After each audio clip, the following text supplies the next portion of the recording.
Hey folks, Wayne here, and if you want to send me one of your stories to put out online, go ahead at talk to Wayne at yahoo.com and let's get on with my story.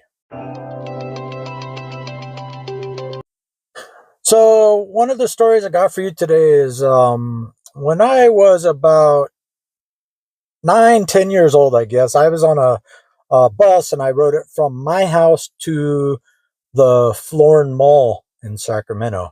And from where I lived to the Florin Mall was probably 10 miles from my house. So I rode the city buses. And I remember one time I was riding the city bus, and when the bus pulled over, um,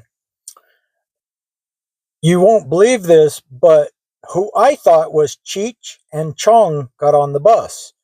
And they start taking like photos. People start taking photos with them. And I was thinking to myself, hey, isn't that Cheech and Chong? And then all of a sudden, the one guy said, oh, I'm Chong and this is Cheech. And if you want to take a photo with me, it's $1. Give me $1 and you could take a photo. So they had this Polaroid camera that, you take a photo in the, Polaroids. It comes out automatically, and you take the picture with you.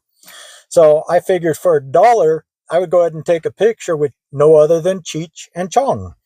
And I paid them my $1. I took the picture. They gave me the picture. I shook their hands. And these guys looked identical. When I was getting off the bus driver said, that's not the real Cheech and Chong. That's lookalikes. They just look like them and they sound like them. But that's not them, son. So cherish the photo because that's as close as you're ever going to get to Cheech and Chong. And I was like, oh man, I don't care. Well, I went to a friend's house. A friend of mine probably lived maybe a half a mile from the mall. So I got off the bus. I walked to my buddy's house, knocked on the door. His sister answered. And I was holding this picture of Cheech and Chong, and she thought it was really Cheech and Chong. And she's like, well, what is that? And I'm like, a picture of me, Cheech and Chong. And she's like, no way. Oh my goodness. I'll buy that from you. I go, with me in the picture? She goes, yeah, let me buy that from you. I'm like, $10. That girl gave me $10 for that picture. I could not believe I swindled her so badly. So $1 from fake Cheech and Chongs, I got a $9 profit. And that's when it hit me that business, it's all about profit, making money. At 10 years old or 9 years old, I think I was 9, I can't, 9, 10. And ever since that day, I've been making money all my life, even up through today. And yeah, that's how I started making money. I figured out ways to buy, sell, and make money. And I think that's the problem with today's society is young folks, they're not taught anything. They're taught high school, college after college, try to get that job. If you don't get a job, you're a loser. And that's just not true. For most of you young people out there that think that making money is so hard, it's really not. You just got to have something that somebody wants. And I'm not talking new items. Everybody has new items. I'm talking about getting stuff that people really want. Antiques, fine jewelry, but the older type jewelry. Um, you could go to yard sales, take $20 with you, and pick up.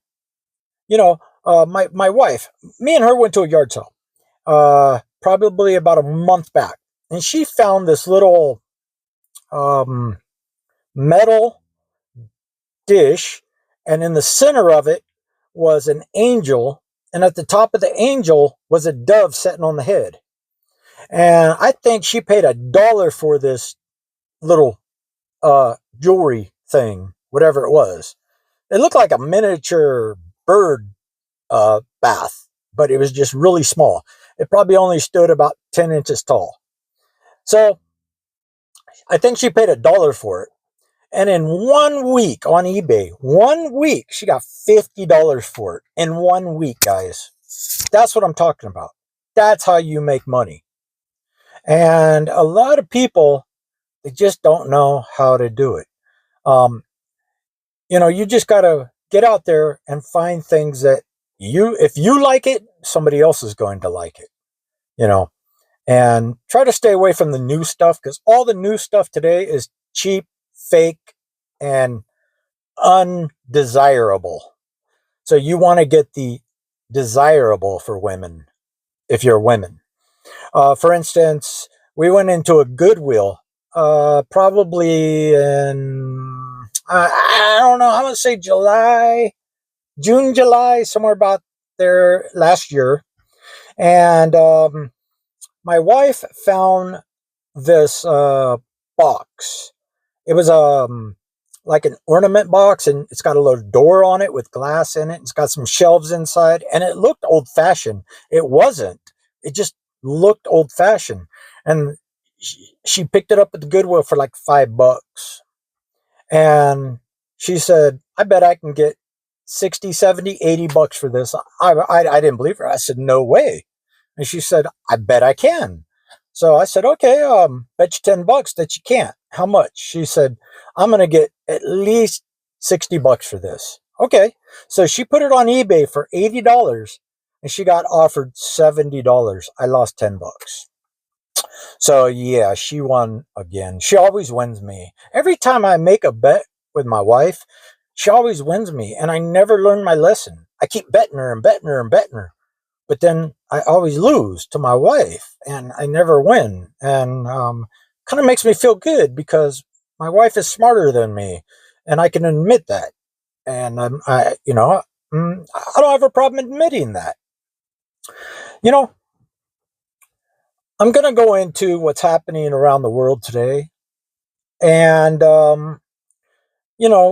the 4 year that Joe Biden, our president, was in there. And, I, I think that both sides are ridiculously childish.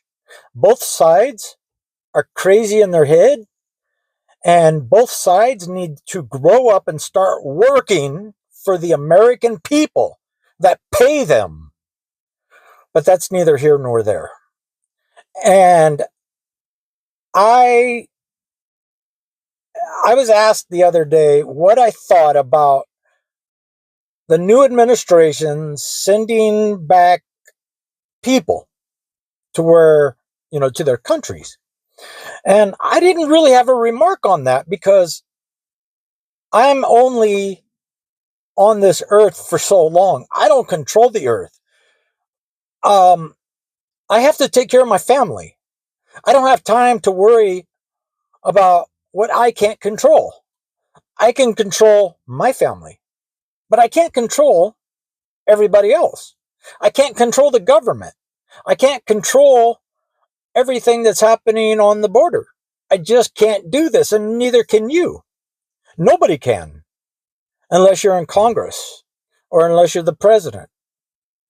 And if they don't want to control it, then I feel, yeah, they could put people in danger by not controlling it.